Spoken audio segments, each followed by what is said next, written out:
This is what you call a human gaslight. I always want my wife to be in a good place. But Ralph takes it to a whole nother level. Drew, you're acting right now. This is the story of how one woman spent years being gaslit on TV. What were the signs, and how can we avoid the psychological manipulation Drew is going through?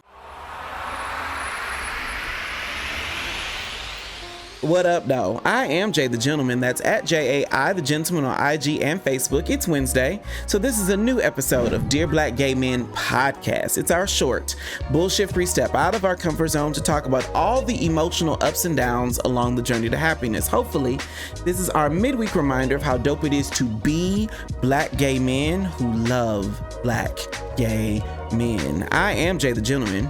This is Dear Black Gay Men podcast. Now, let's get into the episode. The Drew Sidora Ralph Pittman marriage is so familiar to me because just like Ralph, I gaslit my partner left and right. With Drew and Ralph, though, all of us have probably been screaming at the television since Tampa to Las Vegas, and now the reunion episode of Real Housewives of Atlanta season 15. But after some of the comments, some of our listeners are unaware of what gaslighting is, and more importantly, how to identify if you are being gaslit or if you're doing it yourself. So today, I'm breaking down 3 tactics that me and Ralph use to psychologically dominate and manipulate our partners. What did we do? Why did it work? And how can you avoid being gaslit altogether? But first, Jaquay Williams said, I do this and get burned.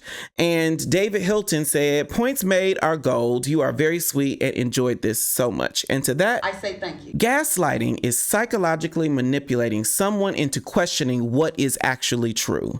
I did that for almost 2 years with a partner that I thought I was going to marry. We met when I was just getting on my feet. I was coming off of a long chapter of appearing put together on the internet while secretly struggling financially and emotionally. In January 2019, I got a good job that I thought fixed all of my problems. I could pay off my debts, I could pay my rent on time, and I could start to afford my life. And that's when I met my ex. He was fine. He was tall, dark, and handsome. He had a nice apartment, a good car. He had good teeth. I started dating him thinking I lucked out and found a good man. Either we're gonna be together or you gonna be with me. What started to creep up was that this was out of my league. He demanded a version of me that I didn't think I could be. It wasn't that his requirements in our relationship were inappropriate. My insecurities clouded my good judgment. So instead of rising to the occasion of our relationship and actively evolving, I started to manipulate his perception of our relationship in a way that showed me in a more positive light. I'm not doing this right. And I got so good at warping reality that eventually he didn't know what was actually true. Gaslighting. Relationships, friendly or romantic, personal or professional, should be a safe place to get something done. Friendships should be a space to turn up. Give me one margarita. I don't want no margarita. Professional relationships should be a safe space to be productive, and romantic relationships should be a safe place for you to be yourself. Ralph and I made it unsafe by using tools we've all experienced to gaslight. Red Table Talk explains them as things like calling you crazy or not sincerely apologizing or making excuses. But I'm condensing and remixing them into 3 basic tools of gaslighting: destroying, devaluing, and deflecting. Red Table Talk did an episode on gaslighting to explain what it was. As a gaslighter myself, I'm remixing a lot of what they said using my own personal experience, but they brought out British actress Rebecca Humphries to talk about her experience being gaslit. It's incremental. Right. Gaslighting is so insidious Yeah, and so subtle. Ralph did the same shit I did, and we did the same shit Rebecca's man did at the time. The first is destroying. A man that is prone to gaslighting is going to date someone he believes he can psychologically manipulate. Whether we can or not is irrelevant. We're going to seek out people we believe we can psychologically dominate. They got to figure out that they can even do this to you. They're testing the waters. Oh, she bit, I'm in. I'm a great orator. I have a podcast. I have a website. I have a newsletter. I think I'm pretty good with my words. So my first tool when I was backed into a corner that I didn't want to be in was wordsmithing my ex into confusion. I would say shit like, if I did that, how can I have done this? If I was at some dude's house, how could I have been at work on time? I never really answered the question, nor did I truly deal with his suspicions, but I destroyed enough of the validity of his argument to make him second guess what he knew to be true. Rebecca's ex did that to her. I feel like if you saw the two of us together, you would see we're just friends. And you would be able to see what a psychopath you are. And we all remember Ralph doing that during the Housewives finale. The second tool is devaluing. A gaslighter thrives on maintaining the upper hand. Our human nature, when we're in a relationship that matters, is to want our perspective validated. So a gaslighter will figure out a way to breadcrumb you with whatever you want to hear in the most undervalued way possible. Instead of saying something like, I'm sorry that I hurt you, it's, I'm sorry you feel that way, or that wasn't my intention. Or instead of authentic acknowledgement of whatever he or she did, it's, what do you want me to say? By giving you a little piece of what you want to hear, one, I don't have to truly acknowledge the parts of the problem that I'm responsible for. You feel that way. You want me to say this, so I'm going to appease you so we can get over it. And number two, you can carry on in your delusion that I'm a good man and that this is a good relationship because I apologize. I'm using the air quotes around that. I've got the upper hand and your reality is still turned upside down. You have to unconsciously live in whatever craziness that I created for us. The third is deflecting to either something you did that was bad or something that I did that was good. A gaslighter will keep a receipt, and just like any receipt, especially with the girls who like to read, to us, it's proof enough to absolve us of whatever responsibility our actions require. I always want my wife to be in a good place, and I've supported her. The kryptonite, though, to a gaslighter is accountability. The hard truth about a man who gaslights is that he knows what he's done. A gaslighter knows what happened in Tampa. A gaslighter knows what happened with that girl or that guy. And a gaslighter knows where all the skeletons are in his closet. Gaslighting on its face is proof that whatever you're suspecting to be true is true. So our mission as gaslighters is to rattle your idea of truth so that we can't be held accountable. Gaslighting feels like tiny poison arrows, but what they do is they inject poison into your body until poison is just pumping around your veins and you don't even know. Now, I'm being really vulnerable here. I definitely did gaslight and I need to stand 10 toes down on that. No parts of this are intended to give gaslighting an excuse because it is absolutely fucked up.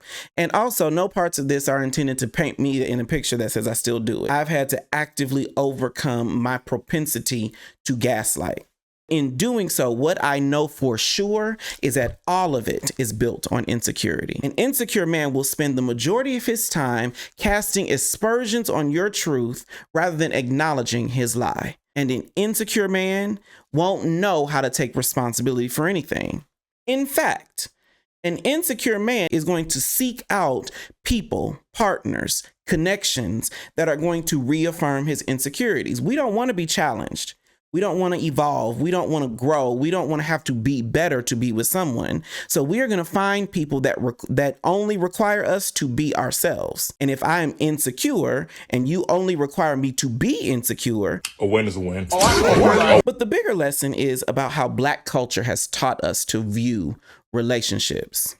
If we're honest, really honest, a lot of us may not say it, but we definitely live at these "at least he doesn't" style of relationships. We've seen movies where a woman endures infidelity because at least he's sleeping at home every night, or somebody endures domestic violence because at least the lights ain't getting cut off. Gay culture, we all probably breathe this sigh of relief because that will never be me. But then we dream of these arbitrary forms of monogamy so we can say at least he ain't gonna cheat on me. We think so little of love that on one end, we'd rather chase after degrees and cars and shoes and trips than find deep and meaningful connection, or on the other end, we will sacrifice even our reality to have a good Judy to turn up with on the weekends, or some trade from down the way to smoke with, or a warm body to lay next to us. We throw ourselves away to be gaslit every day, and so many of us don't even know it. Think back to your last argument with your friend. How many times has our friend, instead of being wrong and sitting with that, made excuses? How many times have you said, that wasn't my intention, or I'm sorry you feel that way, instead of taking meaningful responsibility for what you did. These are all the same type of gaslighting, and I bet that we're all guilty of it. And we willingly accept it because we don't know any other way. Because mama beat you. Little boy, what you in here doing? And said you want something to eat instead of I'm sorry I hurt you. That taught us that getting beat on a full stomach is okay. At least I got food in my belly. Black culture has gaslit us into believing trauma with reward is acceptable. Relationships of all kinds should be affirming, sis. You have invited this person, this relative, this sibling, this cousin, this friend, this man into your life. So the basic requirement must be that your reality is affirmed. Your emotions are affirmed. You are affirmed. And when you're not, regardless of context or circumstance, that is gaslighting. So dear Black gay men, take it from a reformed gaslighter. I'm sorry they hurt you. That was our show. Tomorrow I'm talking about a Black gay club night where there are no phones allowed. The dress code is completely nude, but it's not a sex party. The Soft Top CEO is joining me for Flesh ATL Explained on Dear Black Gay Men Live. So set a reminder and meet me on YouTube Thursday at 8 p.m. Eastern. I am Jay the Gentleman. That's at JAI the Gentleman on IG and Facebook. If this episode made you feel a little more dope, be sure to subscribe on YouTube, like the video, and share it with someone who needs a dopeness reminder. Dear Black Gay Men Podcast is new every Wednesday. You can stream it on Apple Podcasts, Google Play, Spotify, or wherever you get your podcasts. And thanks in advance for a 5-star rating. It really helps us find new listeners.